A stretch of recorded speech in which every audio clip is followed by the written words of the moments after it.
Jake. I'm Tom. And we are VIMTV, Velocities in Music, the best kept secret in music reviews. Today, we're going to review the latest album from an artist that Tom and I really like, called Tricky. The latest album is called False Idols. Tom, you forced me, yes. like physically made me listen to Tricky's album, Maxine Quay. Would you please give us some history on this crazy artist and tell us, what his genre is, what his background is, and how we've gotten up to False Idols today? I'll do my best. To me, Tricky is one of those just kings of trip hop. I put it up in the ranks with like Massive Attack, Portishead. I mean, he actually worked with Massive Attack before their respective debuts came out.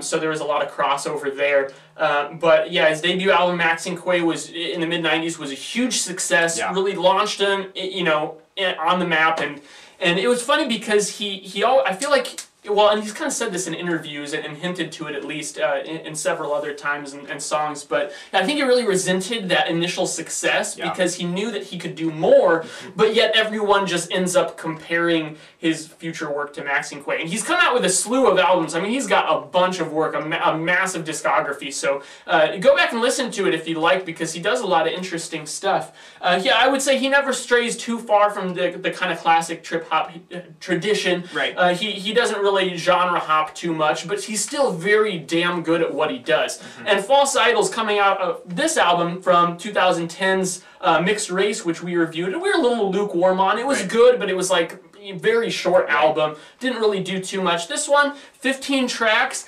almost an even 45 minutes, 3 minutes a song. There's a little bit more content there, but it's a little more split up. And it once again, keeps true to his trip-hop tradition. Now, Tricky did come out and say, so he's making the comparison that this sounds to him more like Maxine Quay than anything else he's done. I think it's fair. I think that's fair too. I think a lot of the moods, just a lot of the beat construction, some of the melodies do remind me a lot of Maxine Quay. Obviously, it's got a little bit more modern production, so the bass is a lot thicker, that high end is much sharper. You listen to electronic music of the 90s and it tends to be a lot more even in the EQ spectrum, with the mid-range being just as prevalent as that bass and high end. You don't get that as much anymore in this modern era of digital production, but still, I mean, the guy's a damn good producer and a good songwriter.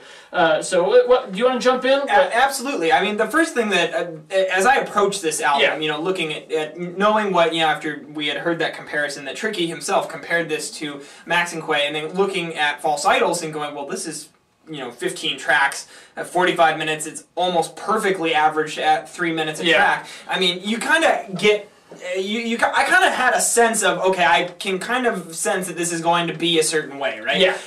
Whereas, I think on Maxine Quay, you had some more developed tracks. I was almost imagining, like, in 3 minutes with trip hop, how can you really develop an idea, expand an idea into something that's a big musical statement? And really, I don't think you can. Instead, what we have here is a collection of 15 different tricky trip hop ideas. Musical ideas that he has developed to the point that you actually have, a good sound, and then it's developed to 3 minutes, and then it kind of just ends, and the next song starts. So this approach, I think, inherently has advantages and disadvantages. The first advantage I can think of is that you can really master the mood in each individual track. The second advantage I can think of is that it really does give you an opportunity to experiment with a lot of different moods and a lot of different sounds, and not necessarily have to cut it all out of the album. Now, and I would say the tracks don't really get stale. Absolutely. He still does a good job of, even within just 2.5 to 3 minutes, mixing up song structures. So I never feel that bored. No, you really never feel like it's a perfect formula that you're listening to. It's not like I'm listening to a Coldplay album and I know what's coming next. Right? So on this album, I think that one of the disadvantages that are presented here is that, while he's creating the sound, this really defined sound and this really defined mood on every individual track, you only get a minute or two to really set into that before it just transitions onto the next sound, to the next mood, and then you get that musical idea, and then you're moving on.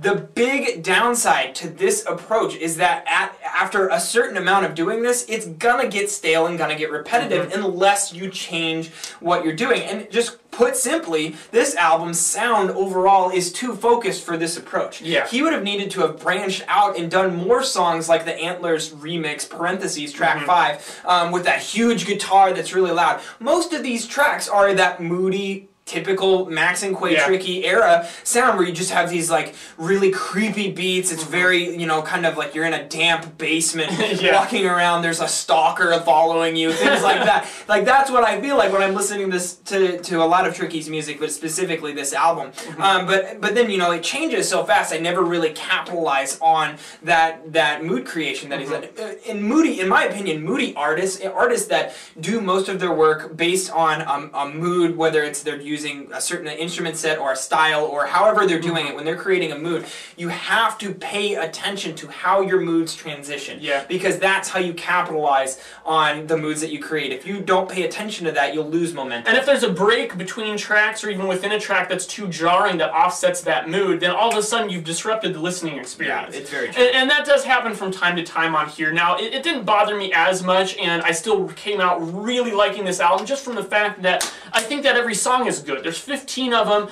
While there are some highlights for me, I wouldn't say any of them are probably going to be like my favorites of the year. Yeah. But it was solid. It was consistent, and I just loved listening to it every time. But yeah, the most glaring difference between this and a lot of Tricky's earlier work, not even just Max and Quay, is the track lengths. If we are looking at Max and Quay, which the only reason I keep jumping back to that, I want to remind you, is because Tricky put that comparison in my head before I had even listened to this. It's his fault.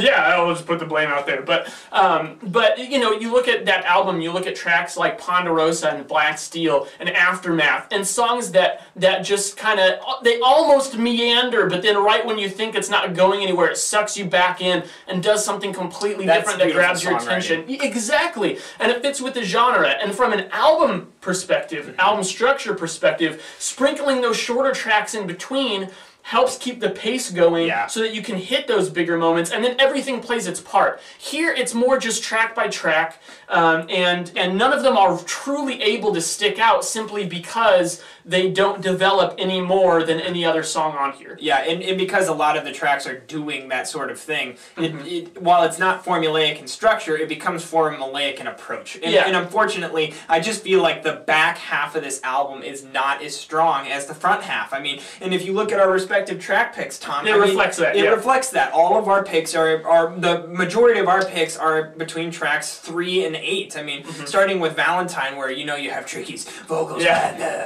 That to me sounds like a classic Massive Attack track, or like from you know, early days. Tom Waits. Good point. Actually. So I mean, I really like. I feel like there's a lot of really good things going on between the beats, the vocal hooks, the guitar riffs. Yeah. I felt like the multiple female guest artists that are on here did a very good job. And really, there's a lot of things and aspects about the sound that are addictive. Overall, though, when you look at an album, I just don't feel like this stands up to what I want in an album. I'm a songwriting guy, so I want to see more craft involved. I mean, he did a good job establishing sound, but what are you going to do with it once you establish it? That's the question I always want answered. Unfortunately, I don't feel like he answered it to my liking quite as much as he did yours. I think we disagree a little bit on that. I'm going to go 74 on this. I'm going even 80. I really like this one. Yeah. I actually, to be honest with you, I started mid-80s on this one, and then as I got more and more familiar with it, I started liking it less and less because I started realizing, okay, I've heard this. So that's unfortunately what happened. So really interested in your guys' feedback. If you're a Tricky fan and you've listened to False Idols, please, well, even if you haven't, we'd love to hear from you. Leave us a comment at www.velocitiesandmusic.com or youtube.com/velocitiesandmusic. As always, follow us on Twitter, like us on Facebook, and let us know what albums from 2013 you're into and would like to see us review. I'm Jake. I'm Tom. And we are VIMTV, moving music critique forward. Pick up my weed and